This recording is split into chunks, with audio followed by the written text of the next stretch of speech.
Hello everybody, I am FedoraG4mer, and welcome to another episode of Incoming Indie, where we take a look at interesting in-development indie games. Today we are looking at Dusk of Dawn, which is a digital TCG or CCG, whichever acronym you prefer, which basically means a card game in the vein of Magic the Gathering would be the largest example. This is currently on Indiegogo, seeking to get some funding to help finish the game, but the finished game will be a free-to-play game, which is pretty standard for a digital TCG with in-game store, which we'll talk a little bit about the business model later. But let's go ahead and get into a game. This is currently in alpha state. I'm just sticking with the predefined deck here. And we can do PvP, which is tough to get late at night because there isn't a whole lot of people playing this game right now. Or against the AI, we'll play against the AI. And this is the game board. In a lot of ways, it has some similarities to Scrolls, the multiple lanes. But there's no movement factor. You can only move the cards you've placed once. You can only move them if you get a card that allows you to switch positions. And there's the building column here, strategies, and units. So your actual attack units can only be in the front line here. And these are all kind of building up defenses to protect your back end here, which is your corporation. It gets through all three of these, you take damage to your actual power score. Okay, what did I start with here? We got a rifleman, alloy factory, rifleman. Right here. You start with 2 buildings that are automatically in the building category here. The original deck comes with a emergency hospital and a watchtower, which is really nasty because when it gets attacked, it deals that damage back to the attacker and then also heals itself at the beginning of every turn. These are actually a giant pain in the ass to try to get off the board. Where your 2 buildings start is random, so they're going to be somewhere in this column randomly. The buildings that you start with at the beginning of a game, you can actually customize in the deck customization in the deck builder. There's also this card, which is your corporation card. This is the default one. Maximum starting power of your corporation is increased by 30. You can get more of these and customize this as well. Now this card can't ever be removed and doesn't have an active ability, but it's just a passive bonus. So you can choose all of this, your starting buildings, your passive bonus. It's a pretty interesting layer of depth to the deck building. Okay, I put him out. He is tapped. The arrow down next to him here means that he is exhausted, cannot be used this turn, or tapped if you like to use that terminology. Let's go ahead and let the AI have their turn. And he brought out a field medic. Nothing too challenging.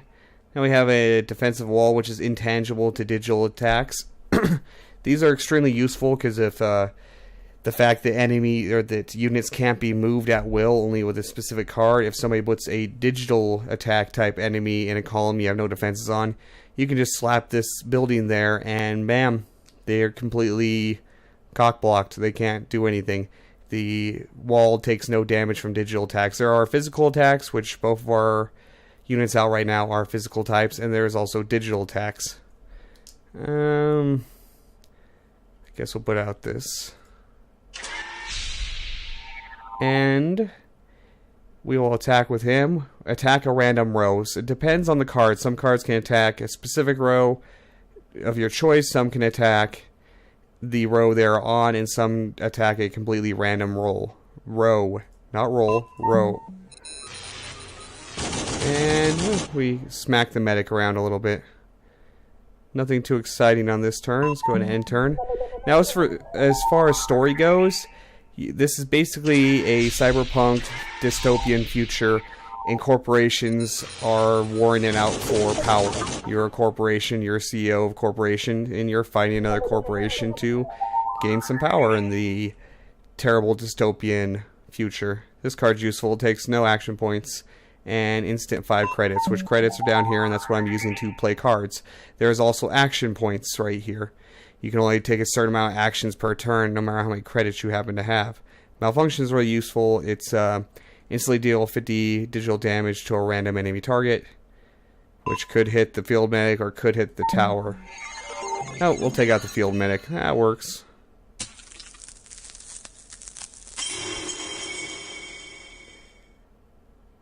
Now, this one has an interesting ability. It receives one something. I'm not sure the actual name of that symbol. I would call it a token, though, just by Magic the Gathering terminology. It receives one token at the beginning of turn, and then once it has 2 tokens, you can use it to spawn a replicating crawler in a random location, so it can reproduce more or less. Okay, attack another random row. Hopefully, it doesn't attack the row with... Oh, he attacked the guard tower, so he's going to take that damage back. Those guard towers, they're nasty. Now, thing to remember about strategies is they have no HP. Attacks go right through them. They are just useful effects. That kind of sucks. There is no way that I have seen yet to remove a strategy from the enemy board. If it's there, it stays there. There might be cards that actually can remove an enemy strategy, and I just have not encountered them yet because I've only been playing the basic deck, which I believe is what the AI plays as well. I haven't gathered very many additional cards yet, so... The very limited space of the board has an interesting dynamic. There's no giant snowball effect that you can see in a lot of other TCGs. No player is ever going to have more than 4 attack units out at one time. Let's go ahead and put out this guy. Not put him up there because there's a defensive wall up there and he is a cyber damage type. Or electronic damage. I don't know the exact... What is the exact word behind it? Digital damage. There we go. We'll attack another random row and hopefully not attack the stupid guard tower this time. Nope, we got clear through and actually hit the corporation's power, which is exactly what we want to do. We're going to spawn another crawler. Yeah, I'll do that. And he's tapped out now. I do wish that the visual cues of what can be done on your turn would take a little more of a note from something like Hearthstone and be a little more visually aware.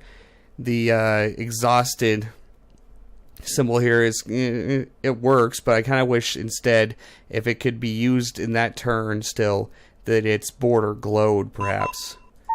Just a little more visual feedback to help speed up the game and give you a very easy mental image of everything that's going on at all times. Ooh, that hurt a little bit. Let's not do that anymore, please. Here's the card right here that lets me switch units around. I'd rather put her out, but now I am to the problem that I have 4 units out. And this guy attacks the row he's on. Oh, that's bad. No, he can attack any row. Okay, I'm like, I don't want to attack the damn guard tower. Those things are just evil. We'll attack that guy. But it comes down to the problem where it's very easy to get your board completely filled and not be able to... You would have more powerful cards in your hands that you wish you could put out, but you can't do anything, especially strategies. You can't remove your own strategies ever either. So if there's other strategies you'd rather put into play, once you have 4 in play, that's all you get. I wish there was a way to remove your own cards. Fitting with the theme, I would call it a liquidate function that lets you click a liquidate button and click a card and willingly remove your own card from play while returning half of its credit cost to play it to your credit bank. You can call it liquidation. It would fit the theme, the whole fighting corporations theme, a great deal to call it something like that. And it would make the game considerably more dynamic. It can feel rather static when you get into a later game when all the slots are filled and you're just waiting for your enemy to kill one of your units so you can put a different unit in its place. All your buildings, you can't remove your buildings yourself. You can't ever remove strategies that I have seen. Again, there could possibly be a card that I have never encountered. Random row. Go ahead.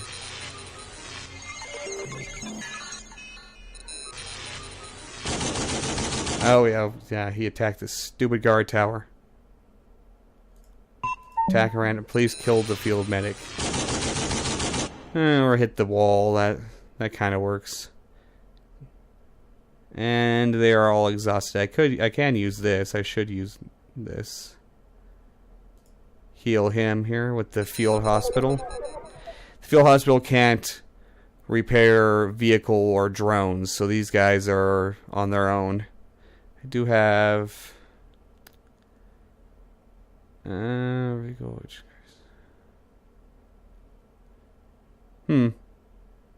I've never actually gotten around to using that because my drones usually don't stick around very long, but I should put that out. That is a building. I got a couple free building slots, so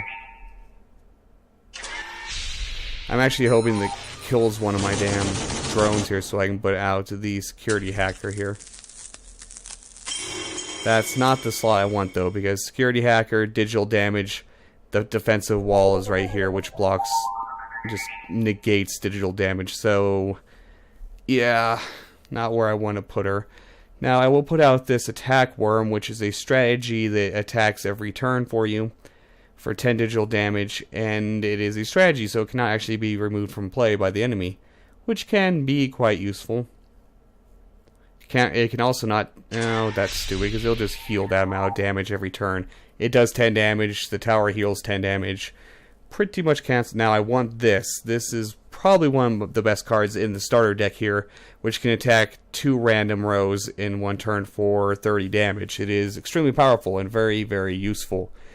And I do happen to have enough money to put out, so I'm going to do that, and this is pretty much going to be the game winner for me. We'll attack a few random rows, though. Maybe I can take out this stupid field medic. That won't take him out. I've noticed sometimes the amount of damage they do doesn't equal the amount of damage the card takes, and I'm guessing there's some kind of defense in there. I know, like, the security hacker increases buildings and strategies defense, all your units, digital resistance by 1. Not sure how that exactly equates, but like this guy didn't take the full 15 damage. And I'm not sure if there's a defense stat somewhere on this card face that I'm not seeing. But there's a bit more to the game. It's not very tutorialized yet. This is only a very early alpha, so... Oh, damn it. He attacked the guard tower. That's gonna hurt. Oh well, I have my hovercraft out, so that's all that really matters. And we are done with our turn this time around. I will say, after playing games like War of Omens or Hearthstone, they have pretty quick match times. This game... Ooh, that hurt. This game does feel oh, he's dead. A little slow. I'm not saying that's absolutely a bad thing. I just might be a little jaded that I've been playing fast-paced CCGs a lot recently. Something like Scrolls is a lot slower than this game is, actually, so is Magic the Gathering. Those games can take forever sometimes. We got another attack worm. I kind of want to put this out and add that to my... Once it's been out long enough, add it to my drone or my hovercraft up here. I need to get 2 of them. We'll get some credits. I will put out another attack worm. Those are very useful cards to have. And I will attack 2 rows for 30 damage and hopefully take out a few cards in the process. Yep, 1 down.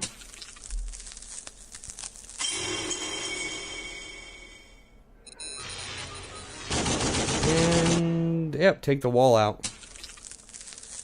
So that's a pretty crippling blow right there. This hovercraft, wonderful card. What you got now, huh? You're on the ropes pretty much. I should have healed the hacker there. Yeah, go ahead and attack the guard tower, the watch tower. They're getting bad luck on their random attacks here.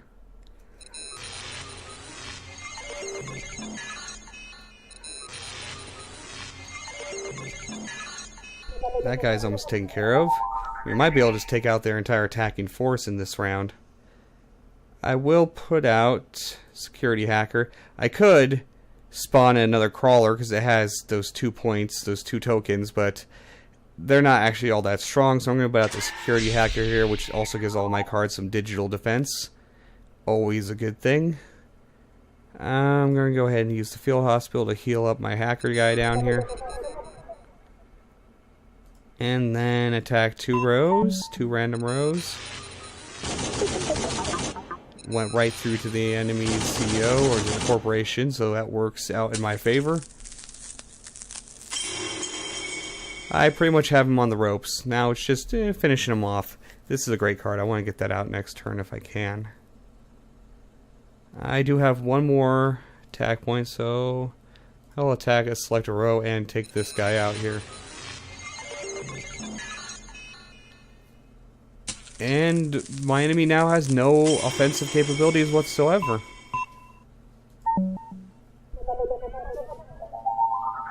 This is actually going quite well and a little bit faster than it normally seems to, though. I've only played about 5 games of this, so my first few games took quite a while because I had no clue what was going on.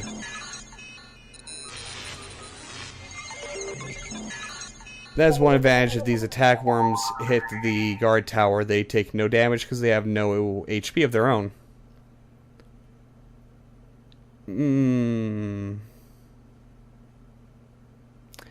This could potentially hit that guard tower or watchtower and take it out in one shot without me taking any damage from it.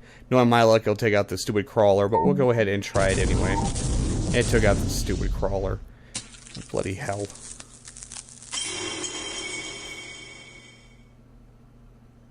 And now I don't have enough money to put a missile silo out. I don't really want to use any of my money right now. Save it up for a missile silo next turn. Actually, wait, abort. I'm going to now apply a permanent effect of 15 power to my beefy hovercraft here. So now he's considerably harder to kill. And we'll attack 2 random rows. Hovercraft has quite a bit of HP actually. He's going to lose some of that right now, but you see only a little shred, so.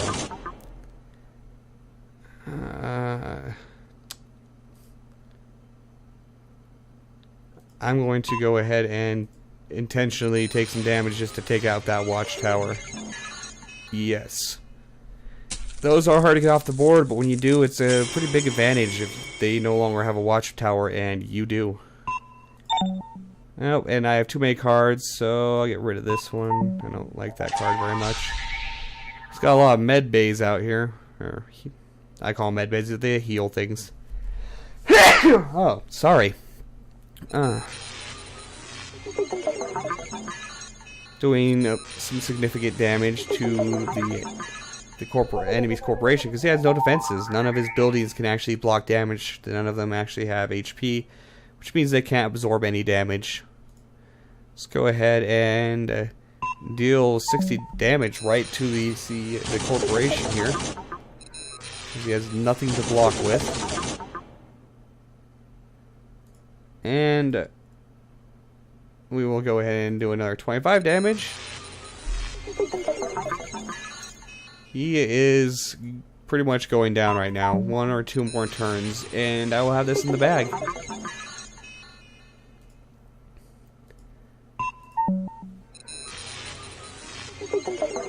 Yep, next turn, unless he pulls out something massive, he is done. I gotta remove 2 cards. Okay, there we go. He is done. I have a malfunction, which I can use to take that guy out pretty easily.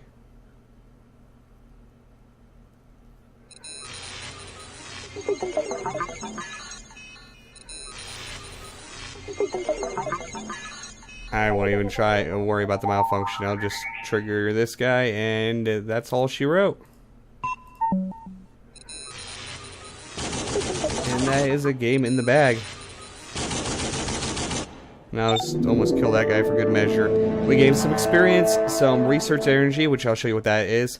Loot cards and bonus cards. You can actually gain cards from playing games. I've never seen them drop during AI games, so I believe you can only gain card drops from playing PvP.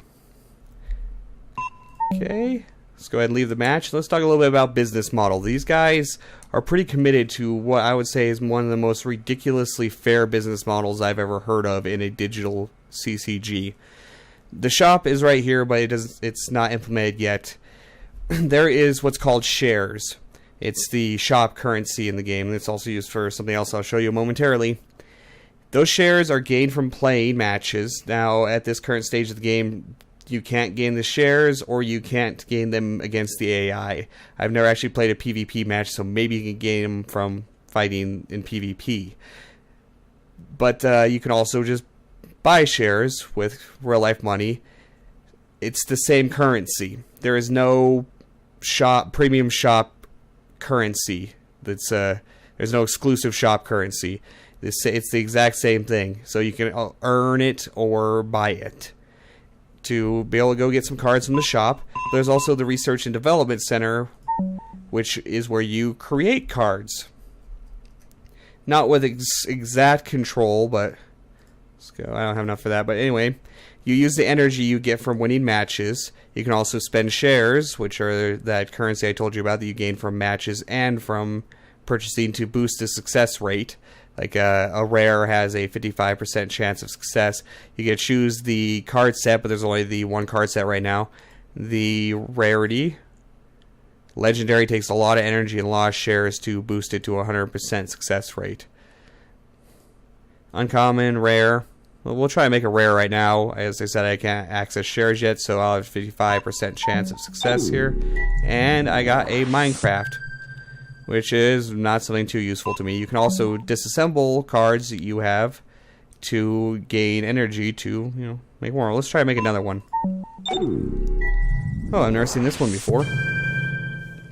If your enemy's corporation has less power than yours, it will instantly lose 40 power and you will still 10 credits. Ooh, that's kind of nasty. That helps when you're already winning for the downward spiral of your enemy to go quicker. And I don't have enough. I don't want this card, so I'm going to let's go research. Yes, okay. I'm trying to remember how to do this. Drag a card over there, hit research, and I will gain 23 energy from it. And we'll go back to development, and I'll go ahead and develop another card here. This one's useful. I have one of it already. And I can develop another one. Oh, yay. Another one of those. That 55% chance of success, either I'm really lucky or it's actually just rigged to be 100% chance of success during the alpha because there's no access to the shop and no shares yet. So it might be an actually boosted success chance because this is the only method to gain additional cards right now in this alpha. And one other thing I would like to point out is, shares you can get from playing games or from purchasing them and use them in shop to buy cards, but you cannot get legendaries that way. The only way you can get legendary cards is by creating them here in research and development. So no matter how much money you throw at this game, you're not going to end up with a deck full of legendaries. You have to earn that energy to be able to come in and create legendaries. You can use the shares to give you a 100% success rate instead of a 25% success rate, but you still have to go gain that energy to get your hands on legendary cards. So business model wise, this thing gets a giant thumbs up from me. The price point of how much it will cost to purchase shares rather than earn them has not been determined yet. So that's something I'm a little, we don't know about yet. But otherwise, it's a pretty damn good and very, I'm at a loss for words, but a very fair business model, and I commend the devs for that. So this has been Dusk of Dawn, and I did forget to mention at the beginning of this video that this game is in public alpha. Not only if you back its Indiegogo campaign or whatnot, you can go and play this right now, and I will have the link in the description for you to go ahead and do that. So come play it. Maybe do some PvP matches so I can find somebody to play against. And I will also have a link in the description for the Dusk of Dawn Indiegogo campaign. If you play the alpha and enjoy it, consider going and helping them on Indiegogo to get this funded. I'm FedoraG4mer. If you like this video, please like, comment, and subscribe, and I'll see you next time.